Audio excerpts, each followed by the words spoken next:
On this part, I want to show you how to turn the ozone machine on, or how I turn it on or off. Ozone, as a side note, is really good for disinfecting the tooth. It kills any bacteria that's anaerobic by giving it a high dose of oxygen. It'll kill any bacteria in the tubules, and it also helps teeth become less sensitive. So if there's a really deep filling, if there's any cervical abfractions that are deep and sensitive, root sensitivity, I'm always going to go ahead and use ozone. Each of the ozonators are in every single room, and each of them are operated relatively the same way. So the ozone machine is over here. There's a little wand that's attached in each of the treatment rooms. So these little blue caps that go on and snap on. And each of these blue caps are good for cupping the tooth. So I can put it on top of the tooth, and then I'll look at the clock and make sure I'm holding on for at least 1 minute, cupping the tooth with the ozone on. To turn the ozone machine on, the on button is here, but the ozone needs oxygen to run through it to be converted to ozone itself. So the oxygen tanks are in each room. In each of the treatment rooms, we have the big tank. On several of the other rooms, we have the tanks in the cart. There's a key that's on top on the smaller tanks that says on, and you turn it counterclockwise. So what you're going to do is I'm going to turn this on, which is counterclockwise to the right. I'm going to see that the tank is now pressurized. And usually I only need to turn it to 1/16 on the dial. Then what I'm going to do is just hit the on button here.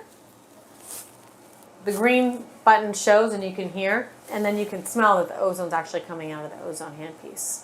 Now that I'm done using the ozone, I hit that the button's off. I turn the regulator dial to off, and I turn the dial back clockwise, and I can feel that the tank is locked. If we don't turn the valve off and the tank stays pressurized, it'll actually leak oxygen throughout the night, and even though it makes no sound or gives any indication, the tanks will then be drained for the next procedure or the next day. Now, as part of the ozone setup, there are also other things that I may use in the room. I may inject ozone if I'm doing surgery or using it for an ozone-treated root canal. And I can use these little syringes, I'll show you where they're kept in central, to fill them up with the ozone gas.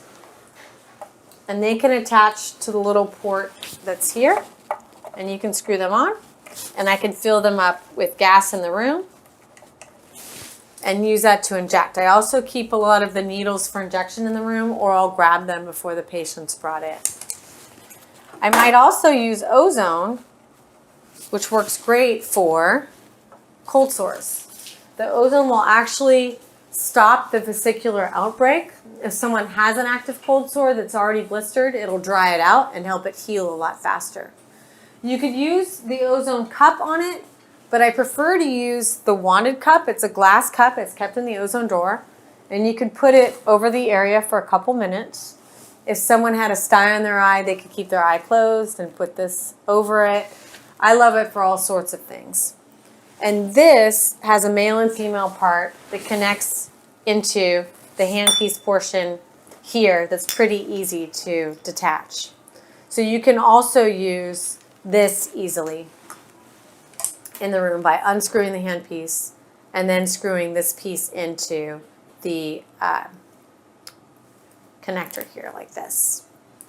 Then all you have to do is just hit the on button with the gas on, and then the ozone's going to come out.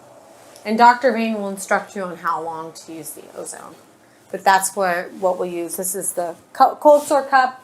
This is the cup for all restorative work and any sensitivity. And these syringes I use for injecting the ozone or irrigating the ozone into the canals. You can bring these in, or Dr. Vane will grab them and bring them into the room.